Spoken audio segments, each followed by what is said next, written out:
Assalamualaikum warahmatullahi wabarakatuh. Ya, pada pertemuan kali ini kita akan membahas seputar ilmu sharaf. Oke.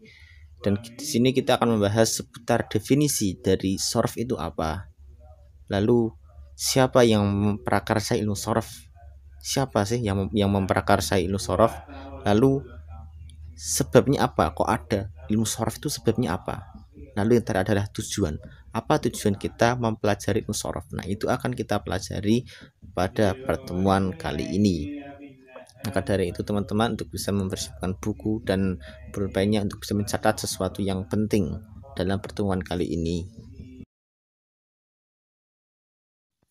Ya, ini adalah definisi dari sharaf. Ya, mari kita baca bersama-sama.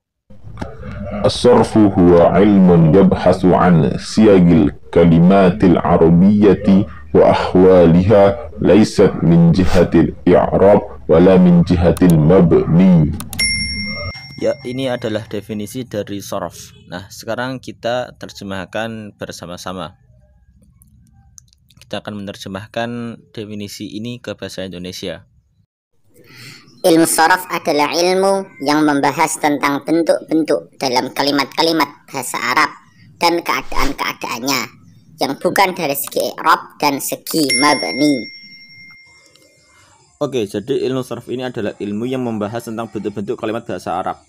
Oke, jadi contohnya dari kalimat ini, kenapa kok bisa menjadi kalimat ini? Contohnya dari kalimat kataba, kenapa kok bisa menjadi maktabun? Kenapa kok bisa menjadi uktub? Dari kalimat jalasa kok bisa menjadi majlisun? Nah, itu yang dibahas dalam sharaf ini.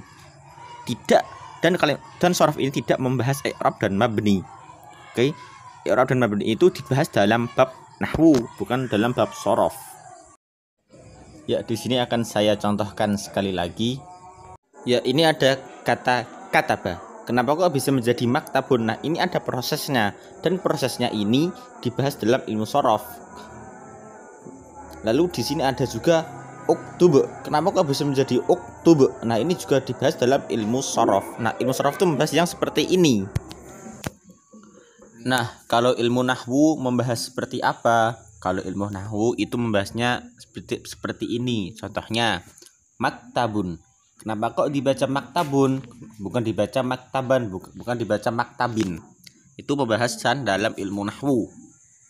Tidak membahas bagaimana kok ini bisa menjadi maktabun, tidak membahas seperti itu. Lalu kalau dalam ilmu nahwu itu maktabun ini tuh isimnya isim apa? Apakah ini mudzakkar atau ini muannats? Apakah ini bisa di'rabkan atau isim mabni?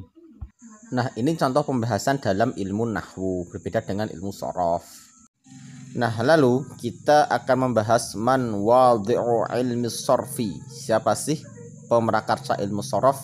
Nah, kita akan membahas setelah yang satu ini. Baik, kita langsung saja. Baik, di sini ada beberapa riwayat yang terkait siapa yang pertama kali memrakarsai ilmu sharaf. Di sini yang pertama ada Mu'ad bin Muslim al-Harra. Siapakah dia? Ya, ini bisa antum cari di Google, di internet, atau dengan website lain. Lalu riwayat kedua ada yang mengatakan Ali bin Abi Thalib. Ya, ini sudah masyhur ya. Lalu yang ketiga Abul Aswad ad-Du'ali wa huwa min ashhari riwayat. Lalu yang ketiga ada Abu Aswad ad-Du'ali wa huwa min ashhari riwayat, dan dia itu adalah yang paling masyhur, yang paling terkenal di antara riwayat-riwayat yang ada. Jadi Abu Aswad ad-Du'ali ini adalah yang paling masyhur di antara riwayat-riwayat yang ada.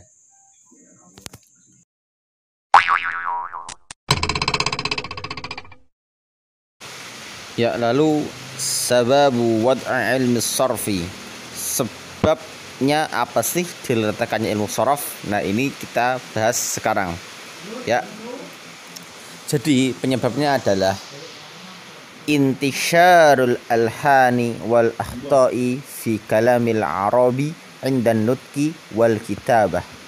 Artinya apa? Artinya adalah menyebarnya kekeliruan dan kesalahan pada kalam Arab ketika menulis dan berbicara. Nah, inilah sebabnya kenapa diletakkannya ilmu sorof. Ya, ini sebabnya, bisa dipahami kan?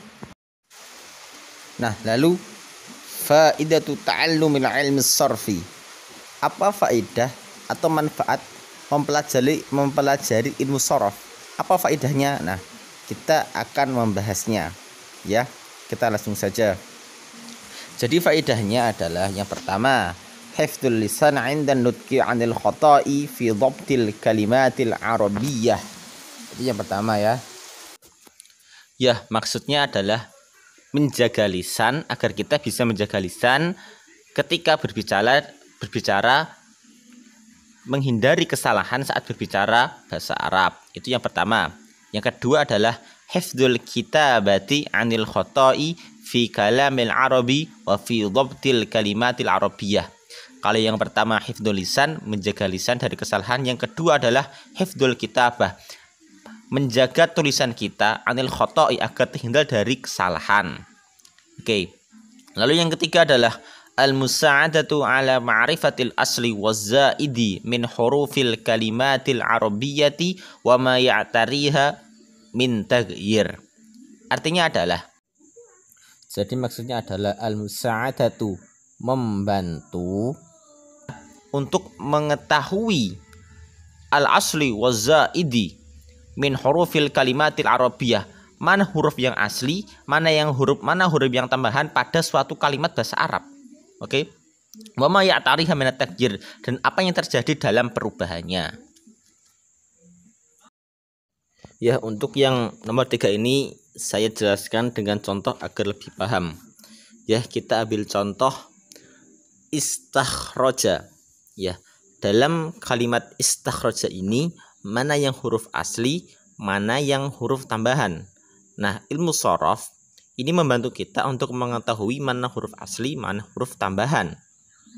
Nah, inilah salah satu faidah dari mempelajari ilmu sorof. Nah, seperti inilah pengenalan ilmu sorof. Ya, demikianlah dari kami. Jikalau ada salahnya, kami mohon maaf sebesar-besarnya. Wassalamualaikum warahmatullahi wabarakatuh.